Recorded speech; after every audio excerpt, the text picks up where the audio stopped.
Hey, what's up guys, Sir Emanon here, and welcome back to another feature match commentary, or I should say duo commentary, because this is going to be my own replays from the 3v3 LCS that took place this past weekend. So yeah, you guys did express some interest in the Dragon Link deck profile that I did make on the top 8 finish that we had.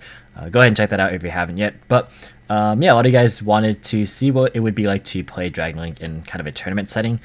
So I'm happy to oblige, and this is a pretty nice experience for me because this is my first actual 3v3. I haven't actually played a 3v3 before, believe it or not. And also this is the first competitive event, kind of putting that a little bit in air quotes because it's still the online format. But all things considered, it is still at the end of the day competing, for like prizing and stuff. But that aside, technicalities aside, this is still the first competitive event that I've played since obviously before COVID. And I'm trying to remember, I think the last event was like the Lockhaven Regional that I went to in January. So this is like 9 months ago at this point. But God, I miss Yu-Gi-Oh! But anyways, this is going to be going over kind of like, again, my thought processes, the mistakes that I made, the good plays that I made, etc., etc. It was kind of interesting playing. I'm just going to like ramble a little bit here, as you guys are used to by now. I'm probably going to have a timestamp for when I stop rambling. But yeah, it's kind of interesting because I, again, was not used to kind of the 3v3 format. So having to sort of bounce ideas off my teammates and like kind of consult them at various stages, whether they needed my advice or I needed theirs, it kind of like actually required multitasking that I'm not very good at. I'm very, very bad at multitasking. We were allowed to, basically the way it worked was that we could screen share on Discord, and we could be in our own calls. We didn't have to be like in the luxury Discord server for this one. So yeah, I was able to kind of look at what my teammates were doing, and they were able to look at what I was doing if need be, and we were able to kind of just assist in those aspects. But actually, we kind of determined as well, this is kind of interesting, early on, that it would be probably ideal for me to try and just kind of like play out my matches as fast as possible, because this is Dragon Link after all. Like, everyone knows what it does, everyone knows how to play against it by now, and there's really not many surprises. I don't want to say the matches play themselves out, because there certainly is decision making to be had in a lot of instances where like you do get hand trapped and stuff. But I will say that the games definitely kind of fall under kind of a similar path, if that makes sense. Like you know what you're getting with Dragon Link, and the match is going to end quickly because it's a combo deck. Either like you can resolve your combo and win, or like you get stopped and you can't. Right? That's how like the majority of the games go. So the game plan was kind of just for me to finish my match like relatively quickly, like under 20 minutes, and then just help my teammates if possible, because they were playing like grindy decks that required a lot of like heavy decision making, and just having like an extra set of eyes like with fully undivided attention would be pretty beneficial. So for that reason, I did try and play relatively quickly, not to the point where I was trying to like just play as fast as humanly possible, but that could explain some of the mistakes. I'm not going to justify, the misplays that I have, because they're still my own doing, but just kind of like the game plan that our team had, if you guys wanted some context there. And then the one final thing I will say is that these kind of replays from the LCS, I'll be ideally uploading once per day, just alongside whatever content that I'm producing within that time frame.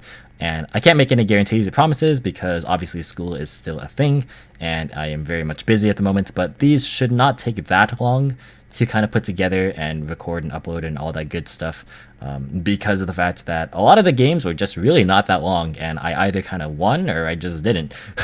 And you guys will kind of see what I mean as we get through these, but I still will dissect and analyze to the best of my ability that you guys are used to by now. But that is more than enough rambling aside. That is already 4 minutes, so we are going to go ahead and just get into it here. We just kind of wait for the timer to start, and okay, you guys weren't able to see that, I don't think, but I did win the RPS there, and I opted to go first. So the very first thing that I noticed was that my opponent was on 45 cards, so I actually immediately assumed that this was going to be a combo mirror, which obviously isn't true, because my opponent is actually on Sky Striker, as you guys can see. Well, maybe not with this hand, but you guys can see on the sidebar there, my opponent is playing Sky Striker. So yeah, it doesn't really affect the line of play that you take, but just given the fact that my opponent didn't like make me go first, because like they didn't win the die roll, it means that like I didn't really have that knowledge just kind of going into it. But again, it doesn't really affect your lines too heavily. But yeah, our only real starting play is quick launch, so we have to kind of just go for it, right? I go for Tracer, and then here I do something in the very early rounds of the tournament where I prioritize heavily around playing around Droll. And this is kind of something that I switched to later, especially after round 3, which you guys will know after you guys watch that replay. But like early on, I kind of was like very, very scared of Droll, which is pretty conflicting with the logic that you guys heard in my deck profile yesterday, or 2 days ago by the time you guys see this. Because like if you think about it, I built to where I was still playing Chaos Based and Black Metal Dragon and all these cards that in theory would lose to Droll, right? So it doesn't make sense for me to like play those cards and then in practice still kind of like be super fearful of that card, because like I mentioned in that profile, there's only 3 Droll, but there's a lot more other disruption cards like Ash, Gamma, Imperm, Veiler, even like Nibiru, that like, you know, you wouldn't play around Droll in the same way that you would play around those cards. Like you would take very, very different lines. So I should have just taken the lines that would have offered me a lot more options against a wider variety of hand traps. So me not switching off the first boot sector ended up being okay in the end here, but it was a little bit too much respect, and you'll kind of see that as a continual trend until I kind of get slapped in the face as I get punished by it later. But moving on here, we're going to go ahead and trigger just Noctivision here, so I don't activate Striker's effect on summon. This does allow me to chain block the Romulus, and to think about it more, in this particular instance, like getting Drolled after the first Striker wouldn't have even mattered because I already hard drew the Divine Lance. So because of this, like if I get Drolled, I just play pretty much the same way because it just gives me my Needle Fiber access, and that is effectively just all you need. Like, you won't get access to Levianeer, but I mean it doesn't matter because you have Tracer, right? So it's all good really. It doesn't matter that much. But yeah, I get a draw. I actually forget which one I drew there. I drew Nibiru there. So that's fine. I mean, I did assume it was a combo mirror, so I was like kind of happy to see that, just in case my board somehow got broken, but obviously not a combo mirror here. We pick up Ravine. As you guys saw, I did play a second target for the Romulus. Gonna go ahead and activate the Divine Lance to equip the Phalanx from deck, and then Phalanx will unequip Special Summon itself. Go for Link Cross, yada yada yada. Y'all know the whole spiel by now. It's Dragon Link. It's pretty stable at this point what this deck does. Go for Metal, bring back Tracer, and then go for Herald, just obviously to be safe. And then gonna turn the Link Cross and the Tracer into Fiber. Fiber effect is gonna get me hit with the Ash here, which can still activate under Herald because it doesn't have to specifically be sent to grave as cost. It just discards as cost. So here I'm like, okay, maybe my opponent's trying to bait Herald so they can drop like a Nib later. So I actually just let it go through because there's no reason for me to use it because I have Wyver Burster, so I'm going to just full combo through it. So yeah, just go ahead and banish Noctivision to summon Wyver Burster, turn that into LP, Wyver Burster grab Collapse Serpent, and then banish the Wyver Burster for Collapse Serpent, and then turn that into the second Striker.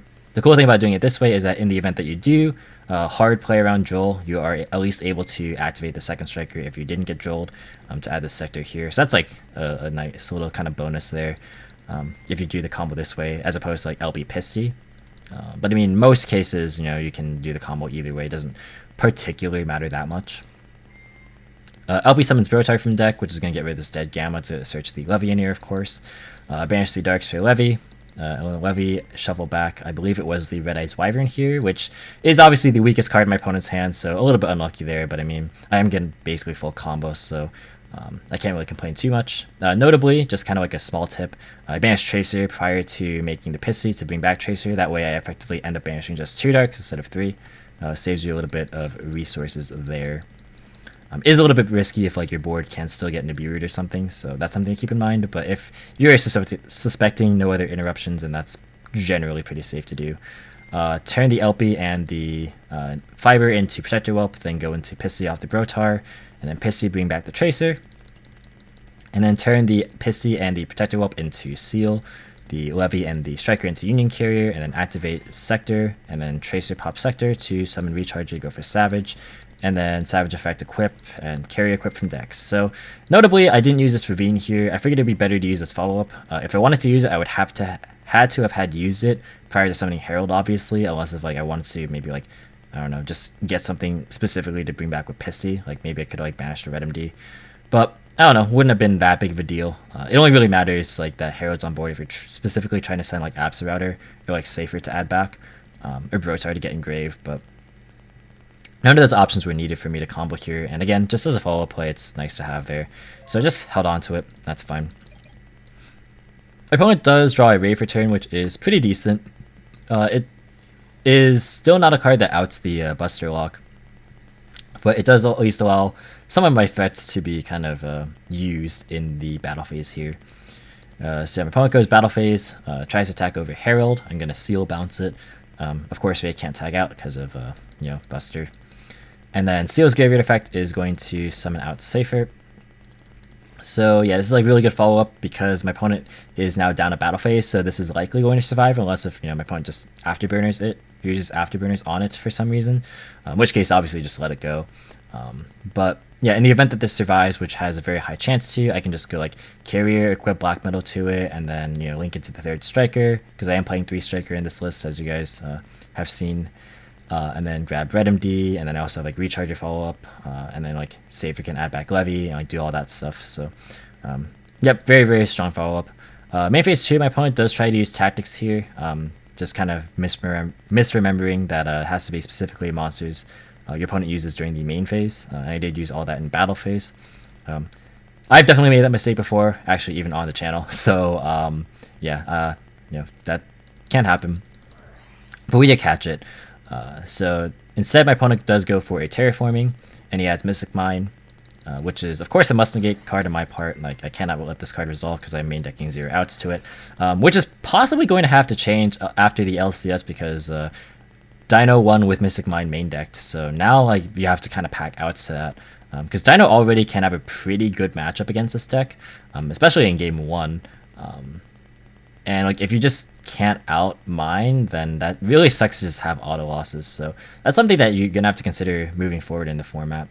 Now that I did use the Savage, my opponent can use the Tactics. And here's where I'm like deliberating and kind of asking my teammates, all right, I know 2 cards in my opponent's hand, or there are 2 cards in my opponent's hands, excuse me. I know one of them is Ray, and the other is Unknown. And then I only have the Herald negate left, but I still have Buster Lock. Do I negate the Tactics, or do I let it go? And my teammates were like, you should probably negate it just because the odds of them having a 2nd copy of mine is pretty low, especially in 45. So I take their advice, I negate it, and go ahead, and my opponent concedes. And that was probably the right play in a lot of cases because, give my opponent 2 possible ways to, like, clear this of the board, like maybe Afterburner plus mine or like Widowmaker plus mine. That obviously wouldn't have been that good. So if my opponent had the out, they had it, and if they were going to draw into the out, then like it was just kind of a wasted chance, right? So it made sense just categorically to negate there. But going into game number 2 here, my opponent is opting to let me start this time once again. So I sort of anticipate this because it is Striker, so they have very, very much a tendency to go second in a lot of their cases. So I do side in Talents here just as like a way to go first and try and play better against hand traps, but also in the event that my opponent did decide to go first for some reason, if I'm going second with Talents, I could possibly out Dragoon, which I didn't see game 1, like they never revealed the fusion to me, but Striker with Dragoon is fairly common, not to mention my teammate was just on it in general, so I'm like, Dragoon is a pretty real possibility, so just having ways to out that is nice. And then Cosmic is obviously out to mine, can't be not playing outs to mine here. But yeah, I only have really 1 starter, like the rest of my hand is not really extenders, so I just kind of have to just throw everything at the wall and hope it sticks. So just going to go for Black Metal, Striker, and Metal. Obviously I'm not going to not activate Striker in a case where I'm searching anyways. Banish, summon Red MD, bring back the Black Metal, and then go for Romulus. Romulus on summon is going to be met with Ash. Here I go for Talent. I do draw 2 because my hand literally does nothing. So yeah, it doesn't matter if like I rip a card in my opponent's hand. If they have like multiple ways to play, then it won't really do me much good. My best case in my mind is just try and play through the hand traps if I get more resources and extenders. Draw Wyvern Burster and Reboot. Reboot's an interesting one because like again, I'm like assuming it's a high chance I'm going first still, but honestly a lot of the hand traps against Striker is not very good. Or a lot of the hand traps aren't good, excuse me. And I figure, a lot of Striker players could still be on Floodgates. I'm just so used to this deck playing Floodgates, and I'm so used to siding Reboot against Striker. Especially when I was testing with Evan, my teammate, who is playing obviously a very Floodgate heavy deck. like version of Striker, Reboot has been good in testing, so it's like an additional card to put in. But yeah, there's a lot of stuff that I was able to take out, so that's kind of why that is there. But yeah, gonna banish Black Metal to summon the Wyvern Burster that I thankfully drew. And then I go for a Striker Dragon. That way I can trigger Romulus and the Wyvern Burster.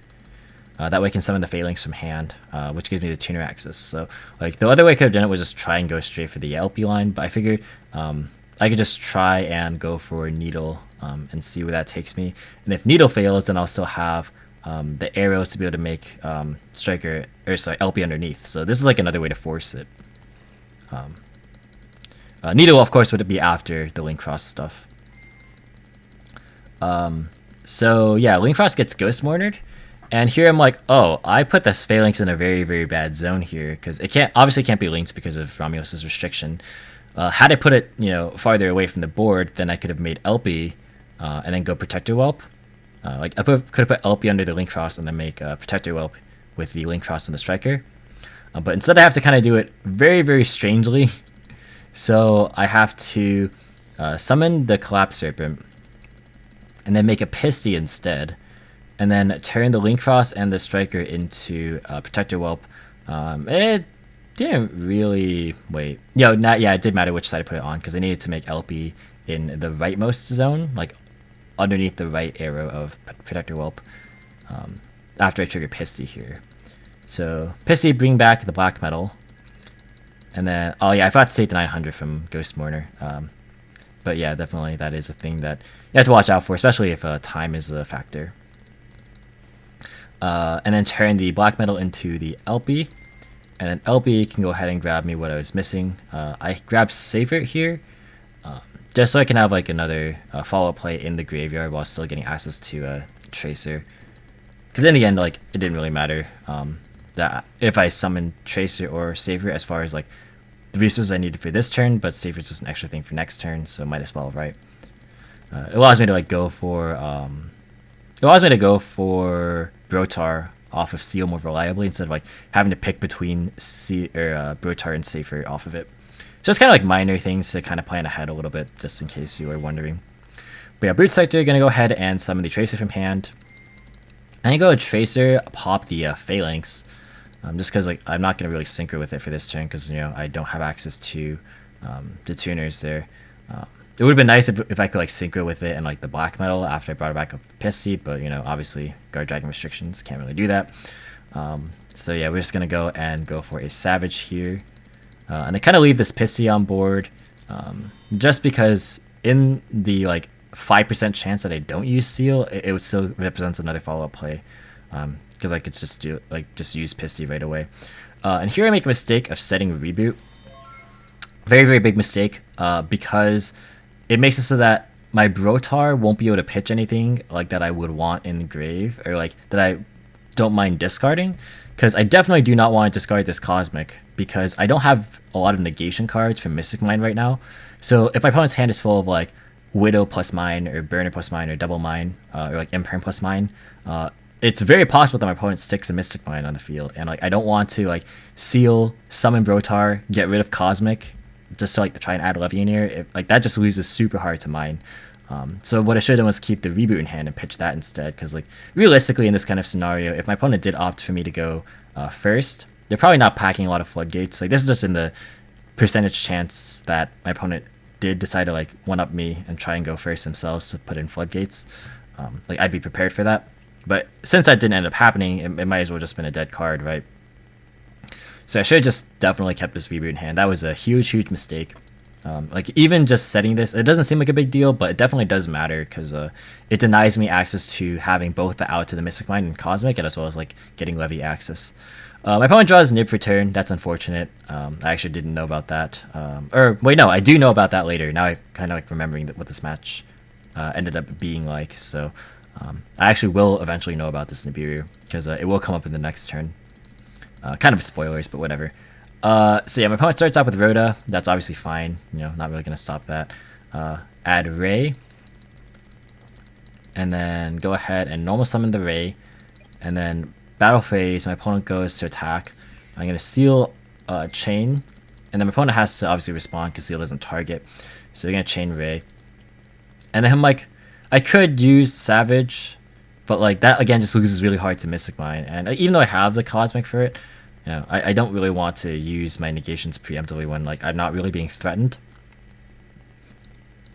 Because like on resolution, I'm of course going to bounce the Hayate, which is going to trigger Ray, but Ray will be chaining 2 since Seal is mandatory, even though he's turn player.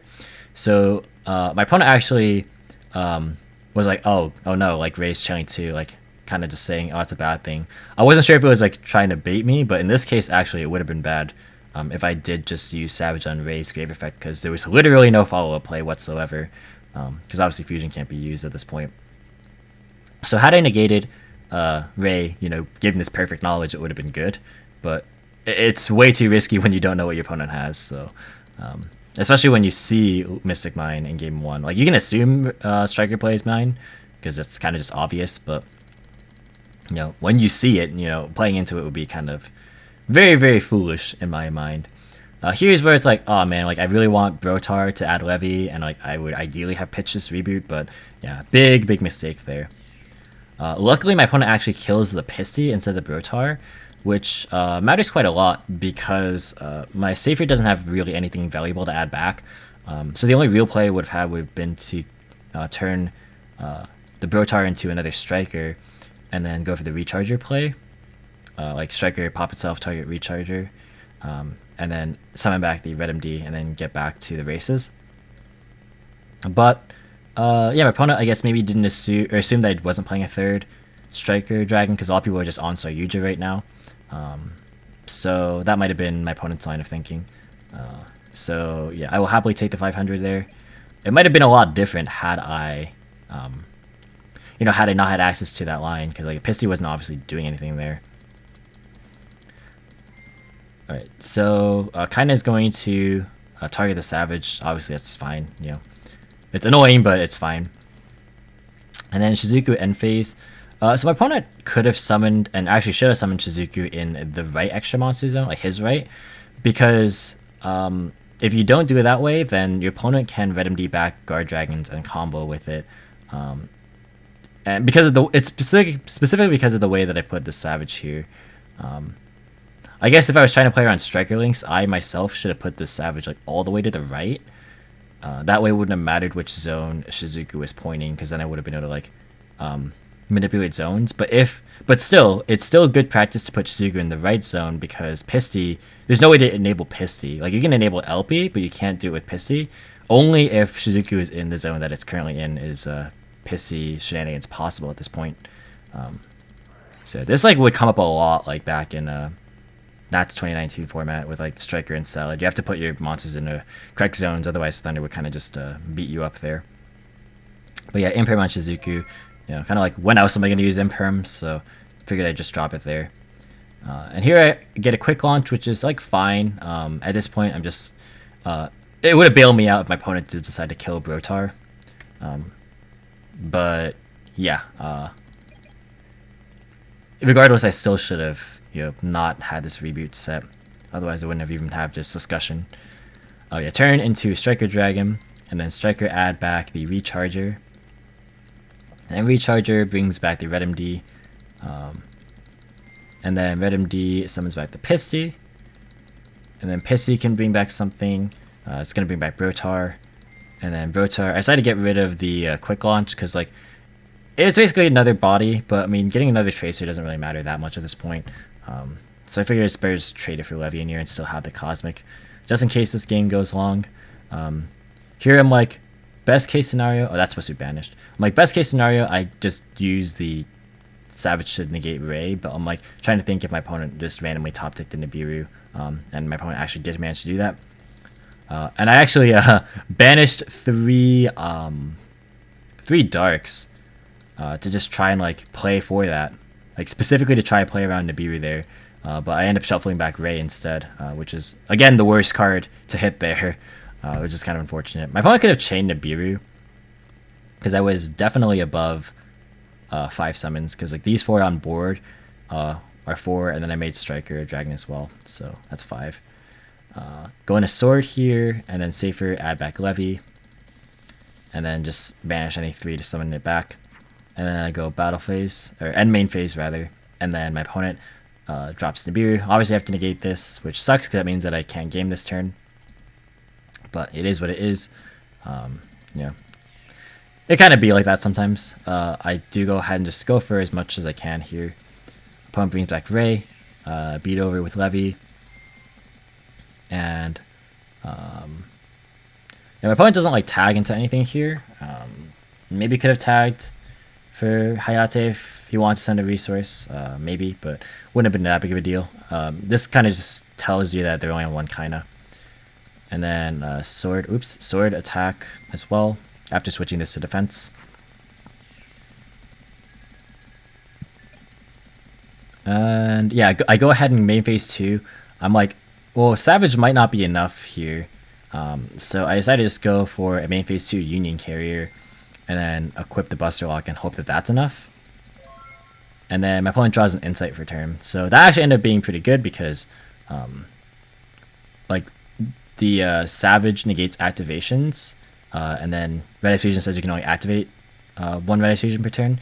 So because they had Insight, you know, if I didn't have this carrier Buster Lock, they could have actually just been able to act or summon Dragoon, and that would have actually turned the game around possibly. So it was a very good choice for me to do that. That was like the one good play that I made. And yeah, that's going to pretty much do it. So, no, this game still wasn't like the most interactive, but I will say it's one of the more back and forth games, if you can believe it or not. So that should tell you kind of how my tournament experience was. It's kind of like really a lot of one-sided games either way, which, you know, is kind of just indicative of how the format is right now, unfortunately. But guys, that's going to do it for this video. Hope you all enjoyed. Thank you so much for watching. If you guys did enjoy, be sure to leave a like as well as any thoughts or feedback in the comment section down below. Feel free to subscribe for more informative and competitive Yu-Gi-Oh content. If you want to, you can follow me on Discord, Twitter, or Twitch. All the links in the description as always. And once again, thank you so much for watching, and until next time, I'll catch you in the next video. See you guys!